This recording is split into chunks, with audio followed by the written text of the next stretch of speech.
was that day like when you arrived in Newcastle? Oh, it was a very cold day, very cold indeed. This was winter, was it? No, it wasn't quite winter. It was the 24th of August, 1961. And I was shivering, the tears were rolling down my cheek, you know. I was saying to myself, why did I leave my beautiful, homeland, to come to face this misery, And an English lass came to me. She said, where are you going? Oh, I said, I'm going to Newcastle. She said, well, I don't want to daunt your spirit, but you're going to the worst part of the country for weather, She says, it's way up north and it's very cold and damp up there, And eventually I found out this was so. It's dampness that really gets us up here. But I reckon once you can live in Newcastle, you can live anywhere in the world, Gus Gill came from Trinidad 12 years ago to the mother country. At least that's how Gus thinks of Britain. And this film is about Gus and Julie and their family, and especially Errol, their eldest son, who's a Geordie with the one difference that he's black. The Gill family aren't meant to typify the black population of this country. Tyneside doesn't have ghettos like Brixton and Bradford. But what is typical about them is their journey through a racial minefield that is our society, and through all our racist fantasies, like the one that accuses immigrants of living off the dole and taking all the jobs. The Gill family, like the overwhelming majority of immigrant families, has given more to Britain than Britain has given to them. They take less from the social services than the equivalent white family. They're not on any council's housing list, and they've never been out of work. I suppose it's a cliche to say that they're a family of our times, but that's what they are. Because even though most of the media regard race as something best left ignored, race is still the issue. At least this one British family knows that. Way up in the middle of the earth, Ziggy saw the wheel turning. Way up in the middle of the earth, the big wheel run by fate, and the little wheel run by the grace of God. It's a wheel and a wheel turning. Way up in the middle of the earth. Some go to church, one sing and shout. This is Errol, age 19. Before 6 months, they all turned out. Way in the middle of the earth. His mother, Julie, a very gentle woman. His 9-year-old sister, Andrea, and 14-year-old Wendy. Like most Geordies, Errol is confident and sharp.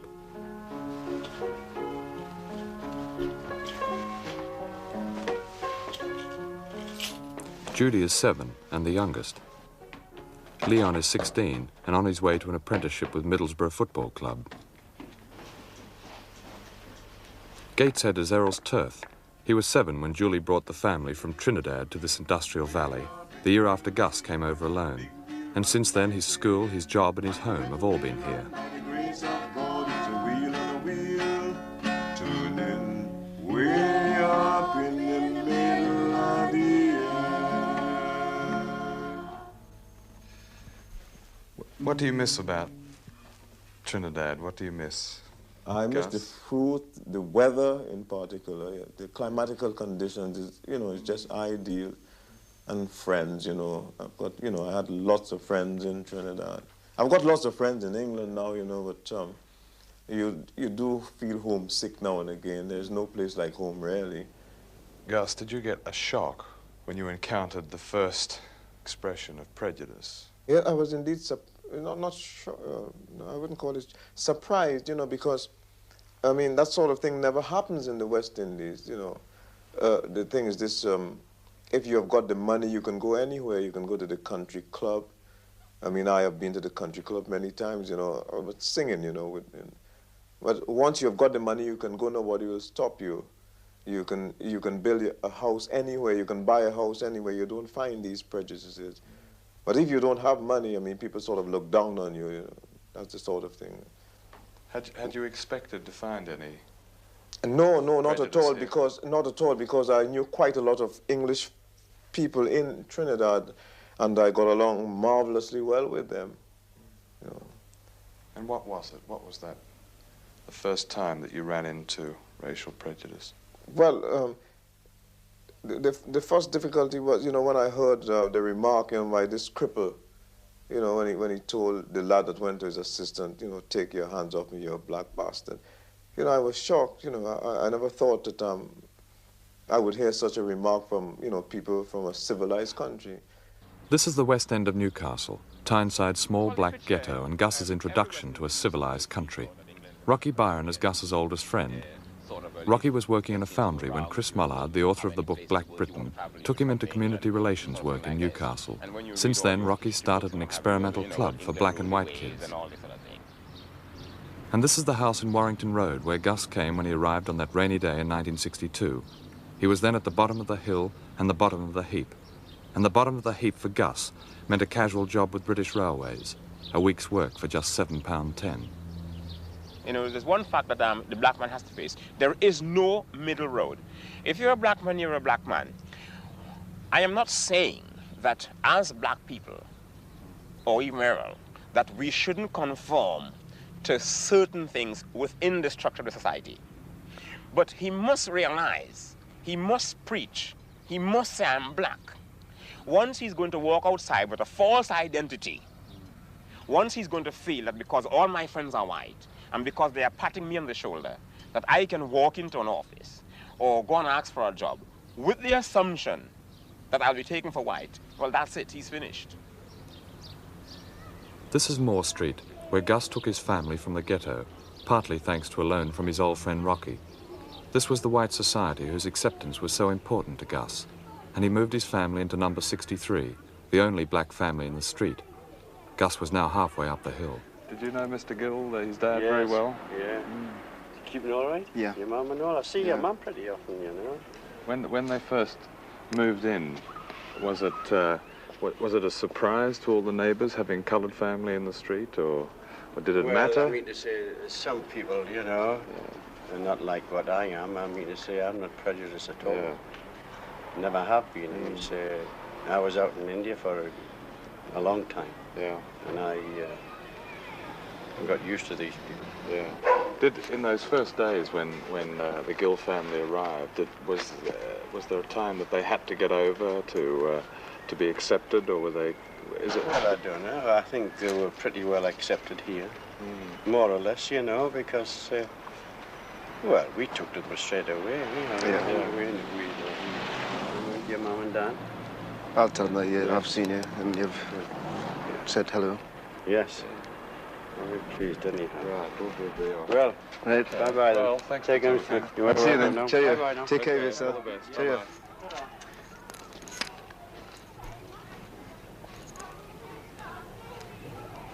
Well, I remember you. Yeah. Eh? You all know me for it very well.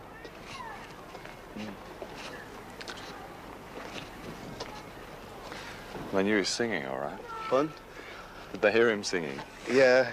They've got a Methodist church down the bottom he there. used to and sing they- once or twice, and then, he went to different dues all over the place. Yeah.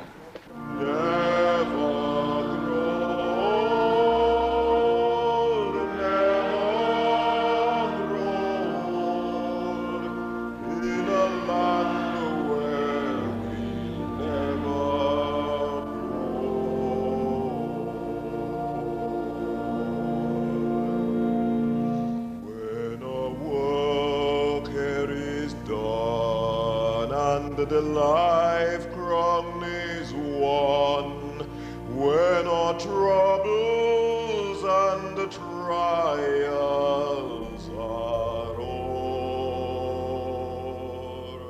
I remember, the first year that I won the writing competition. To me, I think this is the steepest competition in the region to win. When I won it that year, I was the happiest man in England. I felt that I had achieved something. I felt, by winning this, I was accepted. There was no discrimination. The adjudicator could have easily said, well, look, why should I, give this to a black man, when there were about 11 other white people in the class, But this wasn't so.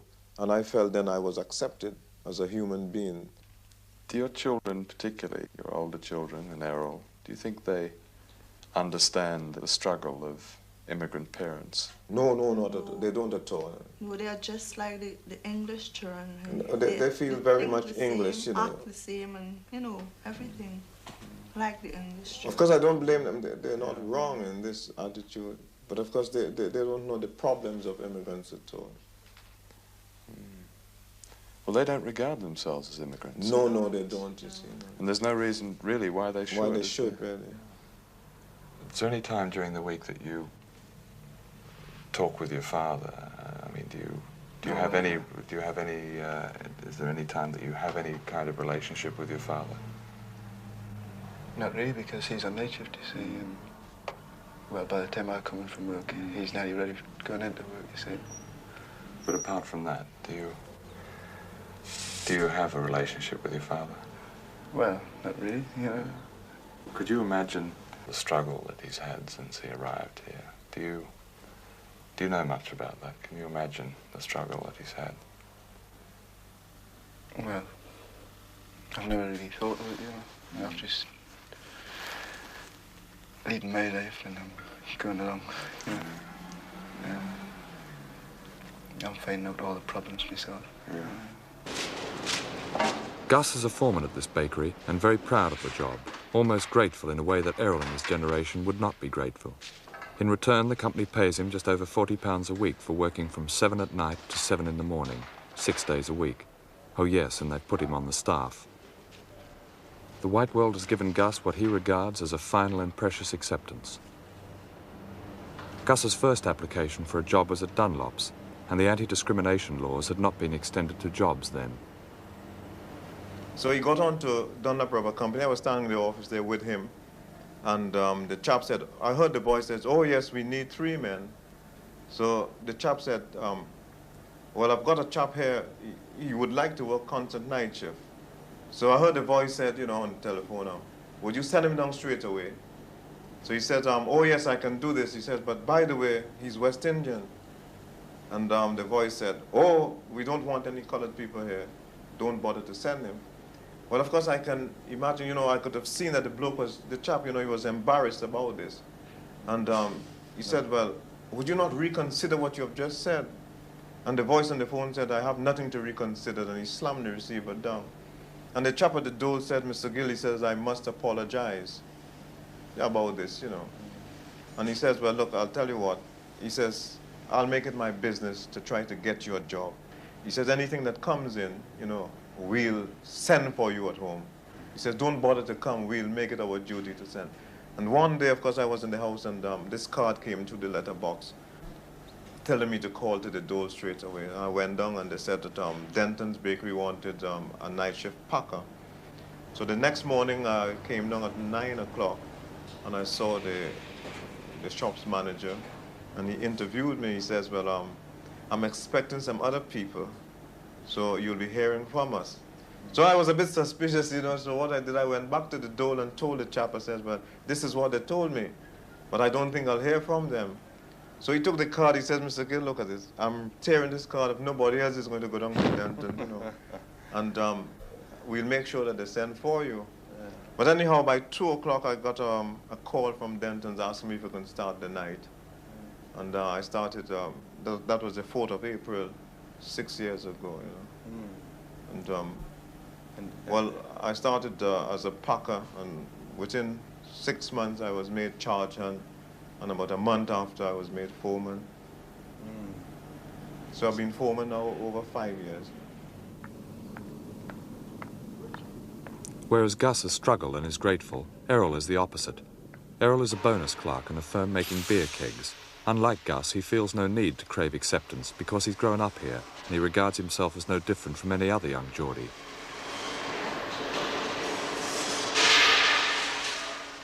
Errol is a black who's grown up white, and there are now the first signs that he is having to choose. Until recently, he drew his heroes straight from the white telly world, James Bond and white sharpies like that. But now that's changed. Now in his fantasies he is Shaft, the all-black hero. Where after?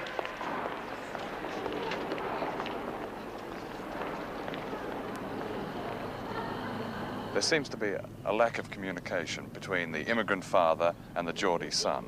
Yes, Why because it was fortunate or unfortunate in the sense that Gus, after he left the West End, where most of his coloured friends live, and he went over to Gateshead, Errol then had to sort of grow up completely in a white society.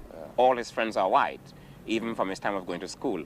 So it means that we, the bigger ones who already grown up, he only knows us invariably as his father friend. But he was never able to sort of meet with us and talk and chat and what have you. So his ideologies would be Europeanized because all the friends he have is white.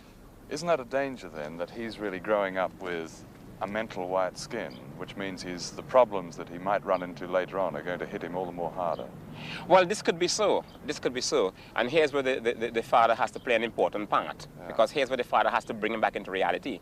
The father is not going to tell him he mustn't have friends, but the father must prepare him for these sort of setbacks when they arrive. And they are going to arrive. Yes.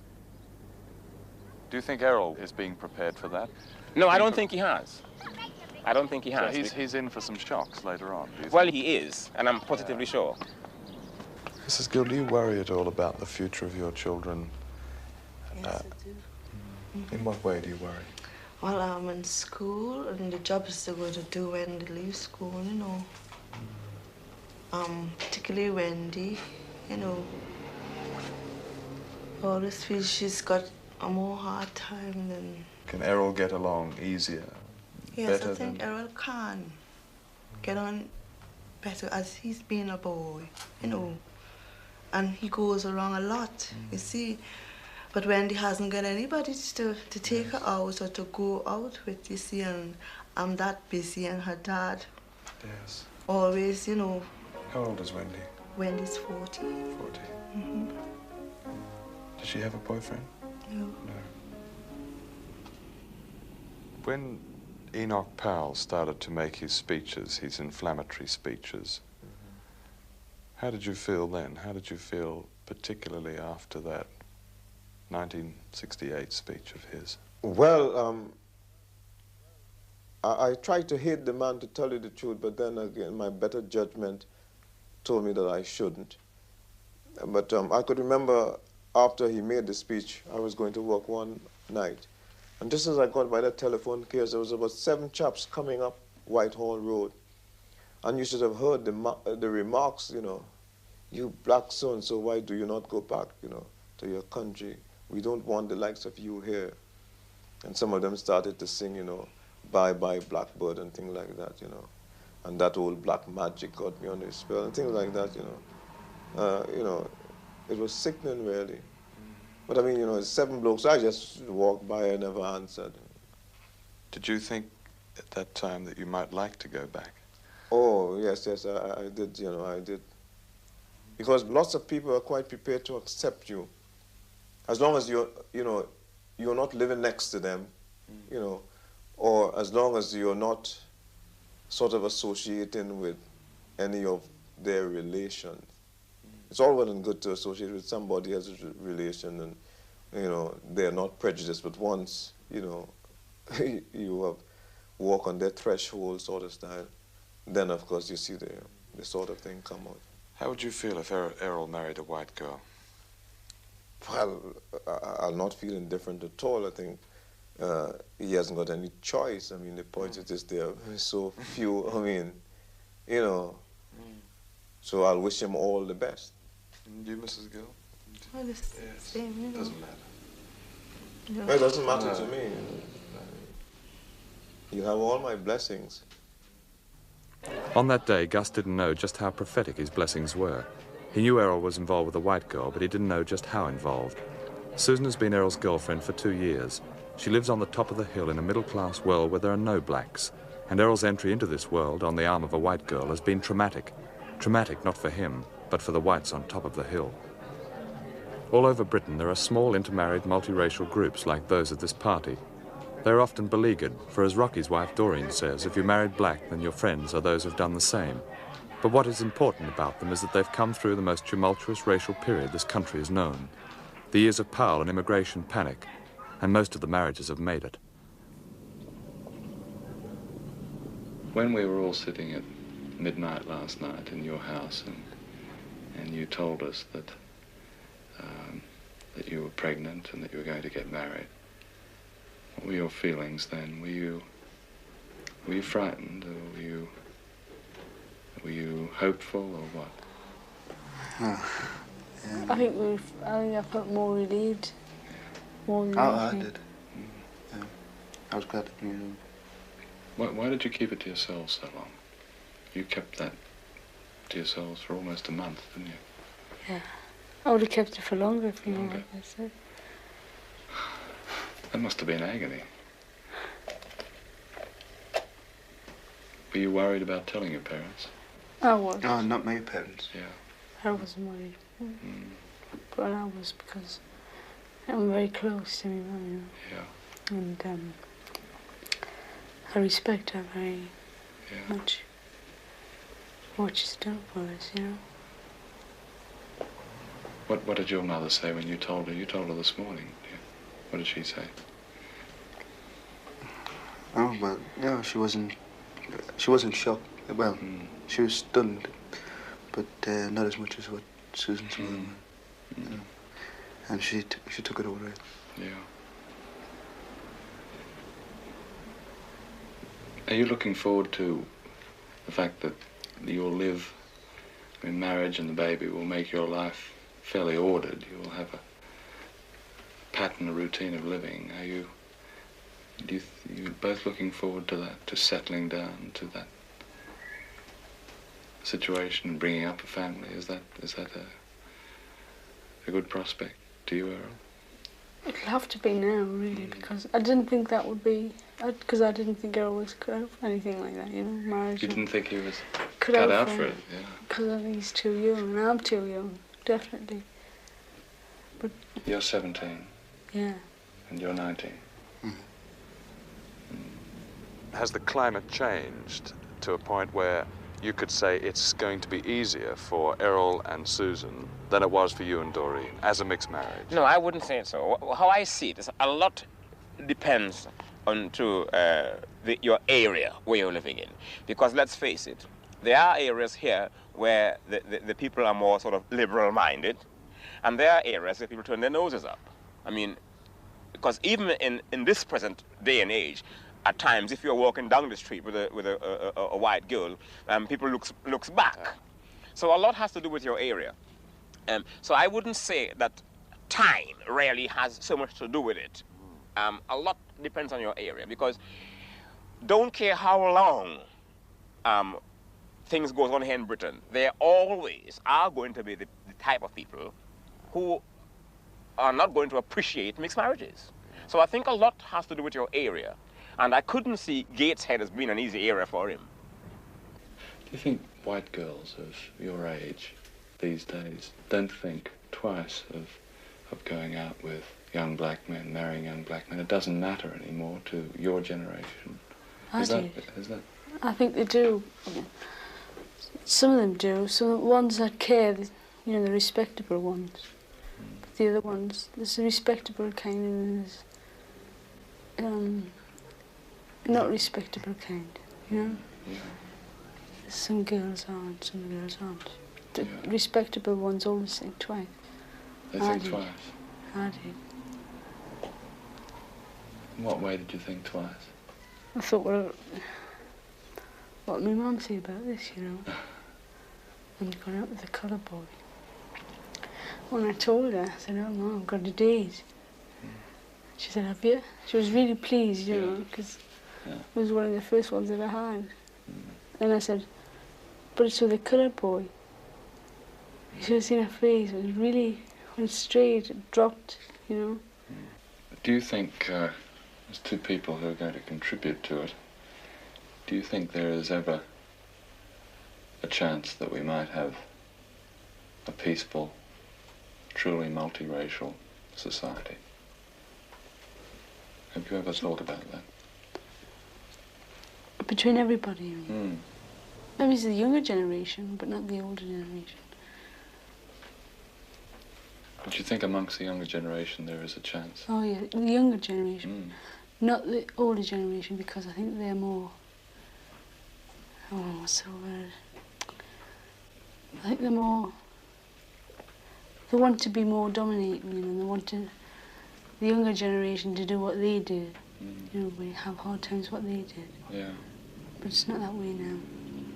In a few weeks' time, Errol and Susan will be married. 19 and 17, black and white. What are their chances? Errol will almost certainly make it because he's lucky.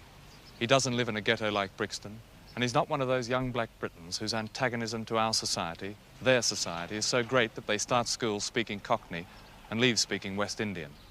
Yes, Errol is lucky and Susan has no illusions, and their unborn child must take his chances. But he'd better get lucky too. For in the last 10 years, the number of black people in mental hospitals has increased fourfold, from 6,000 to 24,000. And most of them are young, and many of them are suffering from schizophrenia, personalities split between black and white. Yes, their child had better get lucky. But of course, if he does get lucky, he'll be starting something. That's fantastic things you say, John. Huh? Go on. Huh?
What was that day like when you arrived in Newcastle? Oh, it was a very cold day, very cold indeed. This was winter, was it? And eventually I found out this was so. It's dampness that really gets us up here. But I reckon once you can live in Newcastle, you can live anywhere in the world, Gus Gill came from Trinidad 12 years ago to the mother country. At least that's how Gus thinks of Britain. And this film is about Gus and Julie and their family, and especially Errol, their eldest son, who's a Geordie with the one difference that he's black. The Gill family aren't meant to typify the black population of this country. Tyneside doesn't have ghettos like Brixton and Bradford. But what is typical? Way up in the middle of the earth, Ziggy saw the wheel turning. Way up in the middle of the earth, the big wheel run by faith, and the little wheel run by the grace of God. It's a wheel and a wheel turning. Way up in the middle of the earth. Some go to church for the sing and the shout. This is Errol, age 19. Before 6 months they all turn out. Way in the middle of the earth. His mother, Julie, a very gentle woman. His typical about them is their journey through a racial minefield that is our society, and through all our racist fantasies, like the one that accuses immigrants of living off the dole and taking all the jobs. The Gill family, like the overwhelming majority of immigrant families, has given more to Britain than Britain has given to them. They take less from the social services than the equivalent white family. They're not on any council's housing list, and they've never been out of work. I suppose it's a cliche to say that they're a family of our times, but that's what they are. Because even though most of the media regard race as something best left ignored, race is still the issue. At least this one British family knows that. No, it wasn't quite winter. It was the 24th of August, 1961. And I was shivering, the tears were rolling down my cheek, I was saying to myself, why did I leave my beautiful, homeland, to come to face this misery, And an English lass came to me. She said, where are you going? Oh, I said, I'm going to Newcastle. She said, well, I don't want to daunt your spirit, but you're going to the worst part of the country for weather, She says, it's way up north and it's very cold and damp up there,